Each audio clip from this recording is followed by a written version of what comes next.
দয়া করে বলছি ভিডিওটা স্কিপ করবেন না, সম্পূর্ণ দেখবেন। আমার একের পর এক মাস কেটেই যাচ্ছে। কিন্তু আপনার সব লক্ষ্য কি পূরণ হচ্ছে? না, একদমই নয়। আপনার জীবন কি সত্যিই বদলাচ্ছে? কোনোভাবেই সম্ভব না। এটা তো ইম্পসিবল। আপনি যেমন পরিকল্পনা করেছিলেন তেমন কি সব হচ্ছে? না, সেটাও তো হচ্ছে না। যদি না হয় তাহলে এতে আপনার কোনো দোষ নেই। কারণ আপনি অসচেতন নন। বরং জীবনের ব্যাপারে আপনি অনেকটাই সিরিয়াস। তাই তো এখন আপনি সময় নষ্ট না করে এই ভিডিওটা কন্টিনিউ দেখে চললেন। আজ আমরা আপনাকে এমন ৩ টে সবচেয়ে কার্যকরী ধাপ বলবো যেগুলো ফলো করলে আগামী ৬ মাসে প্রতিদিন আপনি আপনার জীবনকে বদলাতে দেখবেন। কারণ আমরা উপরের দিক থেকে নয়, সমস্যার মূল থেকে সমাধান করার চেষ্টা করি। তাই ১ম ধাপে আমরা আপনার মানসিক ভিত্তি তৈরি করব, যেটা আপনার জীবন বদলাবে। ২য় ধাপে দেব বাস্তবিক দিক নির্দেশনা। ৩য় ধাপে দেব এমন এক চূড়ান্ত দৈনিক কাঠামো যা আপনার ৬ মাসের ট্রান্সফরমেশনকে বাস্তবায়নযোগ্য করবে এবং আপনি চমকে যাবেন। এই জন্য প্রথমেই করতে হবে একজন বিজয়ীর মানসিকতা তৈরি। আপনি কঠোর পরিশ্রম ছাড়া অসাধারণ হতেই পারবে না, ইম্পসিবল, এটা সম্ভব নয়। আর অসাধারণ হতে হলে প্রথমেই প্রয়োজন অসাধারণ মানসিকতার। এমন মানসিকতা যা বারবার পড়লেও আবারও উঠে দাঁড়াতে জানে, অজুহাত তৈরি না করে বরং পদক্ষেপ নেয়, স্টেপ নেয়। একটি দারুণ উদাহরণ দিয়ে আপনাদের বোঝাই, চলুন আমরা শুরু করি। ১৯৮৩ সালে সিডনি থেকে মেলবোর্নের মধ্যে একটি আল্ট্রা ম্যারাথন হয়েছিল। দূরত্ব ছিল প্রায় ৮৭৫ কিলোমিটার। আর সেখানে বিশ্বসেরা অ্যাথলিটরা ব্র্যান্ডেড জুতো, প্রোটিন ডায়েট আর স্পন্সর নিয়ে প্রতিযোগিতা করতে এসেছিল। কিন্তু এর মধ্যে দাঁড়ালেন একজন ৬১ বছরের কৃষক, ক্লিফ ইয়াং। তার পরনে ছিল একটা ছেঁড়া সাধারণ জুতো। আর তাকে দেখে সবাই হাসাহাসি করছিল, কারণ তিনি পেশাদার রানার ছিলেনই না, ছিলেন একজন গরিব কৃষক। এবং তিনি কিছুই জানতেন না এই সম্বন্ধে, কিভাবে রান করতে হবে, কত স্টেপ এগোতে হবে। ম্যারাথন সম্পর্কে যেমন প্রতি রাতে ৬ থেকে ৭ ঘন্টা ঘুমানো যায়, ক্লিপ বলেছিলেন, আমি ভেড়ার পেছনে টানা ২ দিন দৌড়াই, আর এই রেস আমার কাছে বড় কিছু নয়। তিনি ম্যারাথন শুরু করলেন এবং না থেমে একই গতিতে দৌড়াতে লাগলেন। এবং যে দৌড় শেষ করতে ৭ দিন সময় লাগে, ক্লিপ শেষ করলেন মাত্র ৫ দিন ১৫ ঘন্টা ৪ মিনিটে। একটা নতুন রেকর্ড করলেন। তার সাফল্যের রহস্যটা কি ছিল আপনি কি জানেন? একজন বিজয়ীর মানসিকতা। এই মানসিকতা খুবই দরকার। আর তাই যখনই কোনো কিছুর জন্য কাজ করবেন, আপনার ভেতরে এই অনুভূতি থাকতেই হবে, হ্যাঁ, আমি পারবো। হ্যাঁ, আমি করে দেখাবো।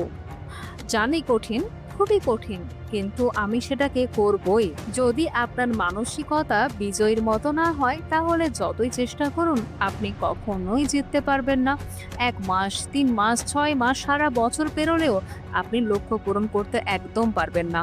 কারণ দুটি ধরনের চিন্তাধারা আছে, এটা আপনাকে বুঝতে হবে। একটি হলো আমি জিততে চাই, যা প্রো অ্যাথলিটদের মানসিকতা ছিল। আর আরেকটি হলো আমি জিতবো, যা ছিল ক্লিক ইয়াং এর মানসিকতা। সেটা আপনারা বুঝতে পেরেছেন। সবাই জিততে চায়, কিন্তু সেই জয়ের সাথে আসা কষ্ট কেউই নিতে চায় না। তাই পৃথিবী ভরে গেছে পরাজিত মানুষের সংখ্যাতে। তাই আপনি ভাবছেন, যদি আপনি সত্যি ট্রান্সফর্ম হতে চান, তবে আপনাকে অসুবিধাকে অলিঙ্গন করতে শিখতে হবে। স্ট্যানফোর্ড বিশ্ববিদ্যালয়ের অধ্যাপক ডক্টর অ্যান্ড্রু হিউবারম্যান বলেন, মানুষের মানসিকতা, প্রতিটি মানুষের মস্তিষ্কে একটি নিউরোপ্লাস্টিসিটি উইন্ডো থাকে। আর যারা নিয়মিত অস্বস্তিকর কাজ করে এবং ফোকাস রেখে চেষ্টা চালায়, তাদের আত্মনিয়ন্ত্রণ ও সিদ্ধান্ত নেওয়ার ক্ষমতা অত্যন্তই উন্নত হয় এবং তাদের মস্তিষ্ক নিজেকে নতুনভাবে গড়ে তোলার জন্য রেডি রাখে। তাই আগামী ৬ মাস আপনাকে যতটা সম্ভব কষ্ট অভিজ্ঞতা করতেই হবে। এটি ডিসকমফর্ট লিস্ট বানান, যা আপনি করতে চান না, কিন্তু আপনাকে সেটা জোর করেই করতে হবে। যেমন আপনাকে আমি উদাহরণ দিয়ে বোঝাই। যেমন সকালে তাড়াতাড়ি ঘুম থেকে ওঠা এবং উঠেই ফোন ব্যবহার না করা, যেটা খুবই কঠিন। কঠোর সময়সূচি মেনে শুধু কাজের দিকে মনোযোগ দেওয়া। প্রতিদিন ৩০ মিনিট ব্যায়াম করা, যাতে মস্তিষ্কে যথেষ্ট অক্সিজেন পৌঁছায়। খারাপ অভ্যাস থেকে দূরে থাকা, যা আপনার সময় একদমই নষ্ট করে দেয়। প্রতিদিন অন্তত ১০ পৃষ্ঠা বই পড়া। আপনি এমন নিয়ম তৈরি করুন নিজে নিজে, যেটা আপনি কখনোই ভাঙতে পারবেন না, সেটা আপনাকে ভাবতে হবে। এই দৈনিক চ্যালেঞ্জগুলোতে আপনি একজন বিজয়ী মানসিকতা তৈরি করবেন, যেটা আপনি ইমাজিন করতে পারবেন না। এটাই হবে ট্রান্সফরমেশনের প্রথম ধাপ, মাইন্ডসেট তৈরি করা। কিন্তু শুধু মাইন্ডসেট থাকলে চলবে না, জানতে হবে এর ব্যবহারটা অ্যাকচুয়ালি কোথায়, কিভাবে। তাই দ্বিতীয় ধাপ হলো ডিসঅ্যাপিয়ার উইথ ডিরেকশন।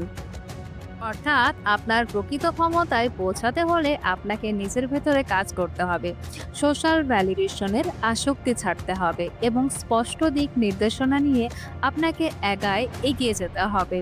আর এরপর আসবে তৃতীয় ধাপ, হোলিস্টিক রুটিন তৈরি করা, যাতে তিনটে অভ্যাস থাকতেই হবে, যাতে আপনার ব্রেনে পজিটিভিটি একটা এনভায়রনমেন্ট ক্রিয়েট হবে, যা আপনার মস্তিষ্ককে ভরাবে একদম সুখময়। যেমন ভালো কমেন্ট পড়া, কোনো কিছু শেখা, পডকাস্ট শোনা, বই পড়া। দ্বিতীয় নম্বর হলো যা মস্তিষ্ককে খালি করবে, নিয়মিত জার্নাল লেখা, দৈনন্দিন কাজের রিভিউ দেখা। তৃতীয় নম্বর যা মস্তিষ্ককে কাজে লাগাবে, ডিপ ওয়ার্ক করা, আপনার লক্ষ্য অনুযায়ী কাজ করা। যে কোন আগামী 6 মাসে 3টে অভ্যাস নিয়মিত মেনে চললে কি ফলাফল হতে পারে আপনি ইমাজিন করতে পারবেন না। আপনার লড়াই কারোর সাথে নয়, শুধু নিজের সাথেই, সেটা আপনাকে সবসময় ভাবতে হবে। আর এই লড়াইয়ে যে জয়ী হতে হলে শুধু এই 3টে অভ্যাসই যথেষ্ট। তবে অবশেষে আপনাকে মনে রাখতেই হবে সেটা হলো যদি আপনি শৃঙ্খলাবদ্ধ না হন তাহলে কোনো রুটিন আপনার কাছে টিকবে না। তাই এই ভিডিও দেখে আপনাকে অত্যন্ত শৃঙ্খলাবদ্ধ হতেই হবে। যদি ভিডিওটি বন্ধুরা ভালো লেগে থাকে তবে লাইক করুন, চ্যানেলটিকে সাবস্ক্রাইব করুন এবং বেল নোটিফিকেশন অন করুন, যাতে আপকামিং ভিডিওগুলো মিস না করেন। ভালো থাকবেন, সুস্থ থাকবেন, হেলদি মোটিভ সব সময় সঙ্গে রয়েছে।